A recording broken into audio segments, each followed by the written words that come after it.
गुरु प्यारी संगत जी राधा स्वामी, फिर से स्वागत है आज की नई वीडियो में, जिसमें हम आपके लिए लेकर आए हैं बाबा जी से पूछे गए कुछ नए सवाल और जवाब। ये सभी सवाल और जवाब हमें इस जन्म मरण के चक्कर और साथ में बाबा जी हमें मुक्ति का रास्ता भी दिखाएंगे।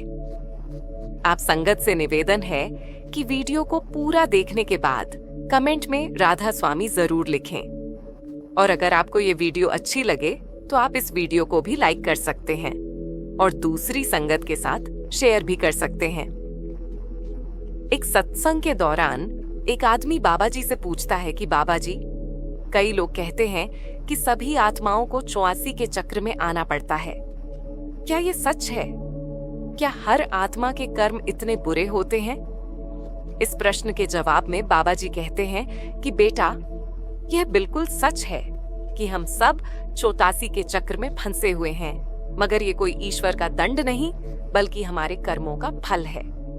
हमने अज्ञानतावश गलत कर्म किए जिसका हिसाब चुकाना पड़ रहा है।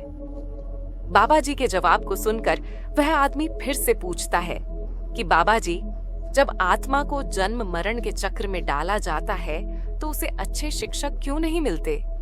सिर्फ कष्ट और गलत रास्ते ही क्यों दिखाई देते हैं?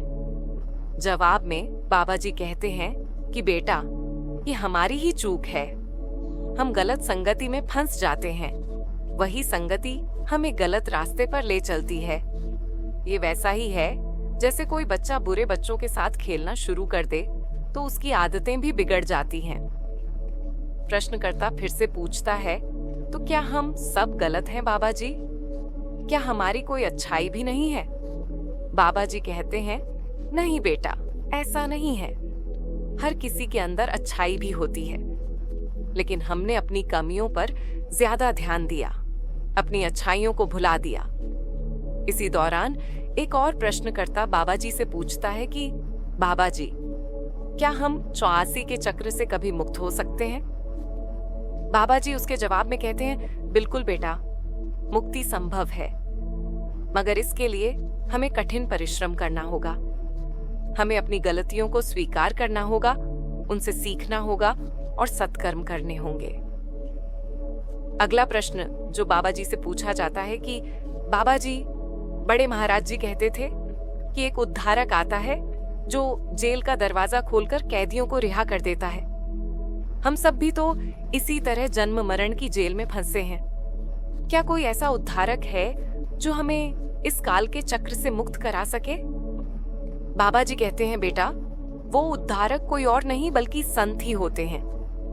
संत ही हमें ज्ञान का वो दिव्य प्रकाश देते हैं जिससे हम 84 के चक्र का भ्रम तोड़ सकते हैं। बाबा जी के जवाब को सुनकर प्रश्नकर्ता फिर से पूछता है, लेकिन बाबा जी, सच्चे संतों को ढूंढना इतना मुश्किल है, हम उन्हें कैसे पहचाने? बाबा जी कहते हैं, बेटा, सच्चे संतों को ढूंढने के लिए हमें सबसे पहले अपनी आत्मा को जगाना होगा। सच्ची भक्ति और सत्संग से आत्मा शुद्ध होती है और उसे सच्चे संतों की पहचान की शक्ति मिलती है। एक औरत बाबा जी से पूछती है, बाबा जी, मैं मुक्ति चाहती हूँ, मैं आध्यात्मिक प्रगति कैसे करूं? बाबा जी कहते हैं, बेटा, मुक्ति का मार्ग कठिन है लेकिन असंभव नहीं। सबसे पहले आपको सत्संग में नियमित रूप से आना होगा। सत्संग में आप सच्चे ज्ञान को प्राप्त करेंगे और आपकी आत्मा को बल मिलेगा। औरत फिर से पूछती है, बाबा जी, मैं सत्संग में आती हूँ पर मेरा मन भटकता रहता है, मैं ध्यान लगाने में असफल रहती हूँ। बाबा जी कहते हैं, बेटा, मन को नियंत्रित करने के लिए आपको नाम सिमरन का अभ्यास करना होगा। नाम सिमरन से आपका मन शांत होगा और आप सत्संग में ध्यान लगा पाएंगे। कभी कभी हमारे मन में भी यह सवाल आता है कि नाम सिमरन कैसे करें? बाबा जी कहते हैं, बेटा, नाम सिमरन एक गहन अभ्यास है। इसके लिए आपको किसी सच्चे संत से दीक्षा लेनी होगी। दीक्षा के बाद आपको नाम सिमरन करने का सही तरीका सिखाया जाएगा। आज के सभी सवाल और जवाब से हमने आत्मा के सफर और 84 के चक्र से मुक्ति के बारे में जाना। याद रखें, मुक्ति का मार्ग कठिन है, पर निष्ठा और सच्चे गुरु के मार्गदर्शन में यह संभव है।